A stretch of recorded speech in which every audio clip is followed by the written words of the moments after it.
We have completed 3 questions. Now we are going to do question number 4. Select the right options from the given brackets and complete the sentences.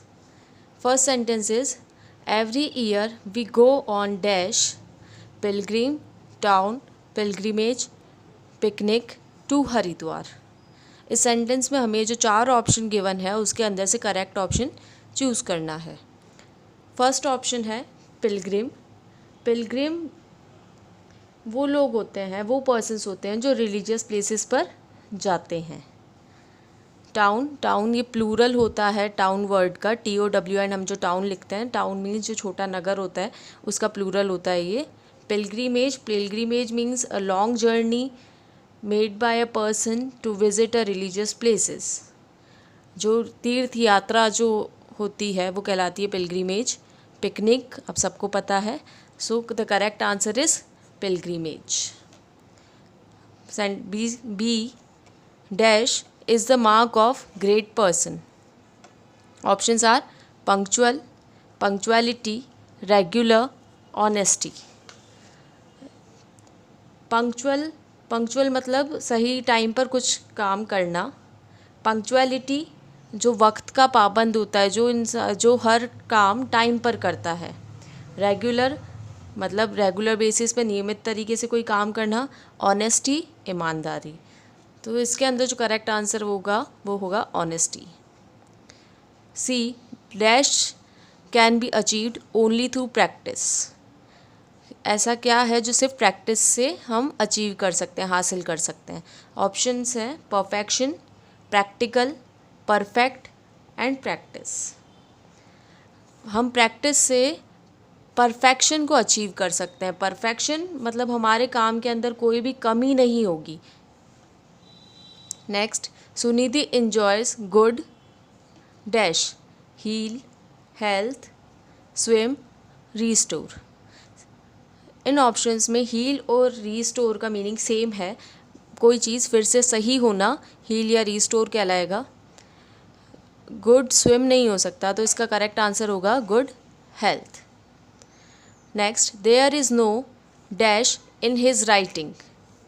Clear, smoothness, clarity, right. तो इसका correct answer होगा clarity, कि उसकी writing में कोई भी clarity, स्पष्टता नहीं है. His dash to the country is unquestionable. Loyal, modesty, loyalty, faithfulness. Faithfulness means आस्था. लॉयल्टी मतलब देशभक्ति या देश के प्रति उसकी निष्ठा. मॉडेस्टी विनम्रता. Loyal is not a noun, so इसका करेक्ट आंसर होगा loyalty. Next question, choose the correct nouns given in the brackets and complete the sentences. First, my grandmother was unable to walk due to dash. मेरी grandmother चल नहीं पाती, किसके कारण? Weakness के कारण. Have dash the plane will be landing shortly. Have patient, patient मरीज. Patience का क्लैम, क्लैम एक एनिमल का नाम होता है, एनिमल का टाइप है. क्वाइट, क्वाइट मीन्स काफ़ी, तो इसका करेक्ट आंसर होगा patience. He has held many people with his dash to swim. Swim करने की क्या होती है? एबिलिटी. नॉलेज, स्विम करने का नॉलेज, स्विम करने का मनी नहीं होता. एबल मतलब कुछ करने योग्य, लेकिन एबिलिटी क्या होती है? योग्यता. और स्विमिंग की लोगों में क्या होती है? योग्यता होती है, इसीलिए करेक्ट आंसर है ability. There was dash of free tea at the airport. Available नहीं होगा. Provision, choice, provide. चॉइस हमेशा दो चीज़ों के बीच में होती है, यहाँ तो सिर्फ एक फ्री टी की बात करी गई, इसलिए करेक्ट आंसर होगा प्रोविजन.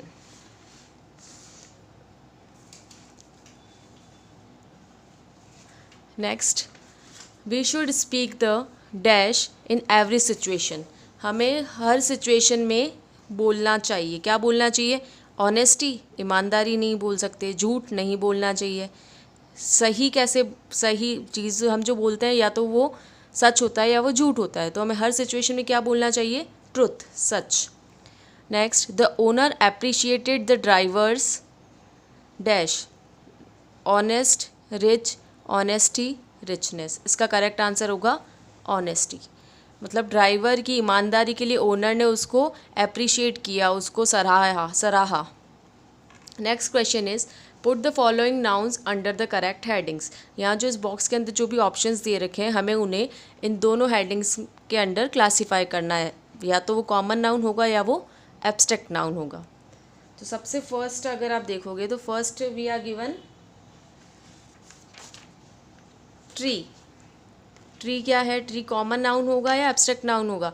एब्स्ट्रैक्ट नाउन क्या होते हैं? Abstract noun are those nouns which can not be seen और can not be touched, they can only be felt. तो ट्री जो है, ट्री को हम देख सकते हैं और टच भी कर सकते हैं, इसलिए ट्री होगा common noun. Next, glass. Glass को भी हम देख सकते हैं, टच कर सकते हैं। यूथ, युवा, यूथ मीन्स युवा, तो उनको हम, यूथ जो है, youth is a abstract noun. इसे सिर्फ हम फील कर सकते हैं, हमें दिखता नहीं, हमें पर्सन दिखता है, उसकी उसका युवापन, उसका बचपन, ये हम उसके एज, उसकी हरकतों से पता करते हैं, ना कि उसको देखकर। स्वीटनेस, स्वीटनेस को भी हम फील करते हैं, स्वीटनेस हमें दिखती नहीं है। बिटरनेस, कड़वापन, ये भी एब्स्ट्रैक्ट नाउन है, ये भी हमें फील होता है। Next is book. Book is a common noun, book को हम देख भी सकते हैं और टच भी कर सकते हैं। Pen, pen is also common noun. Camera is a common noun. Wisdom, wisdom abstract noun है, विजडम को हम नहीं देख सकते। प्लेट, प्लेट हम देख सकते हैं, बॉय को भी देख सकते हैं, गर्ल को भी देख सकते हैं। Uncle, mango, camel. Richness, richness को फील कर सकते हैं, कोई भी चीज़ जो है वो बहुत ज़्यादा है, जैसे for example we can say his richness for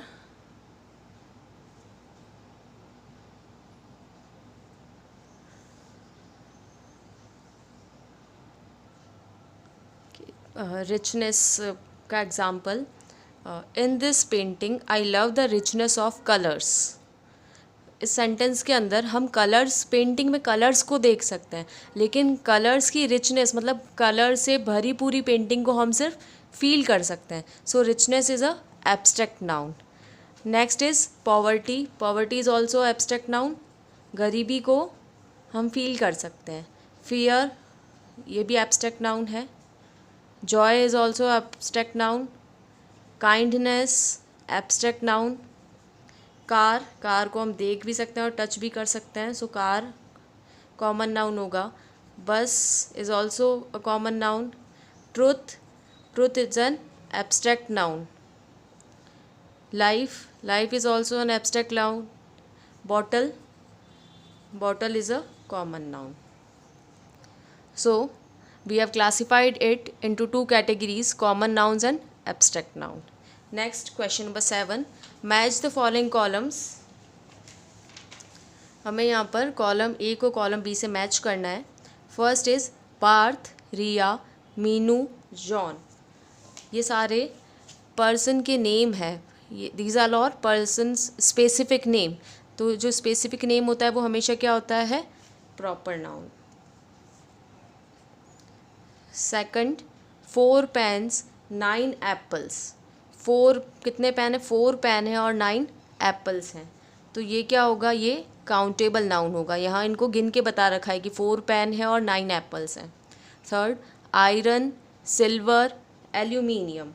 ये सारे इन चीज़ों को यूज़ करके दूसरी चीज़ें बनाई जाती है। तो ये सब क्या होंगे? अनकाउंटेबल नाउन, क्योंकि सारे एब्स्ट्रैक्ट मटीरियल नाउन है और मटीरियल नाउन को हम काउंट नहीं कर सकते। ट्रुथ, ब्यूटी, जॉय, फियर, इन सब को हम देख नहीं सकते, टच नहीं कर सकते, सिर्फ फील कर सकते हैं, इसलिए ये होंगे abstract noun. Next is doctor, teacher, car, tree, ये सारे होंगे common noun. Last flock, fleet, crowd, bevy, ये होगा कलेक्टिव नाउन। ये सारे कलेक्शन को शो करते हैं। Next question is fill in the blanks with the given below. हमें कुछ ऑप्शंस दिए हैं और हमें इनको सेंटेंस में फिल करना है।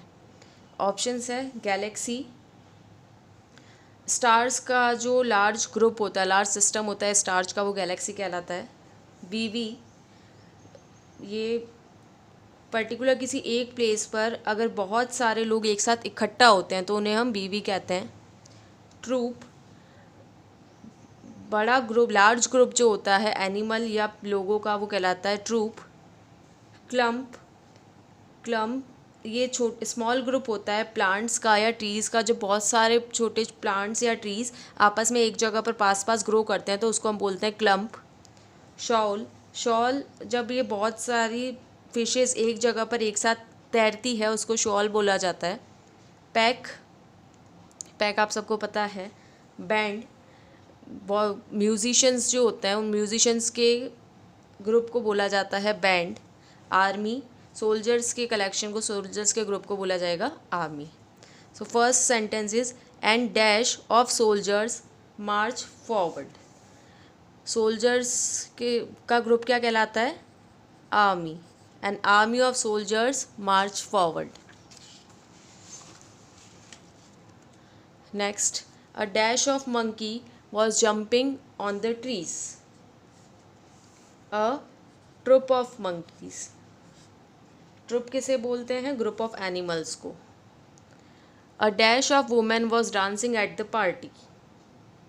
अ बीवी ऑफ वुमेन।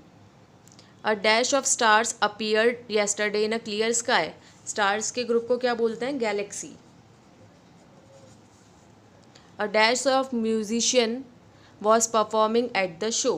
म्यूजिशियंस के कलेक्शन को बोला जाता है band. The travellers passed through a dash of trees.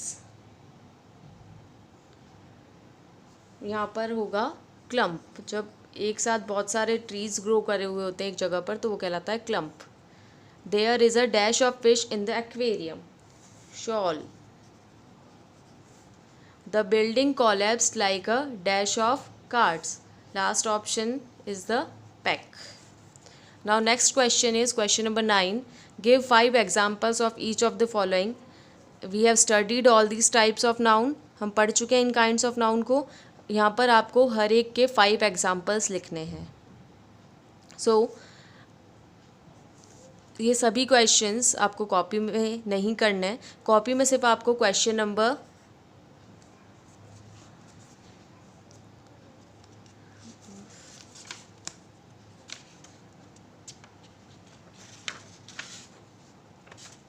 question number 2, question number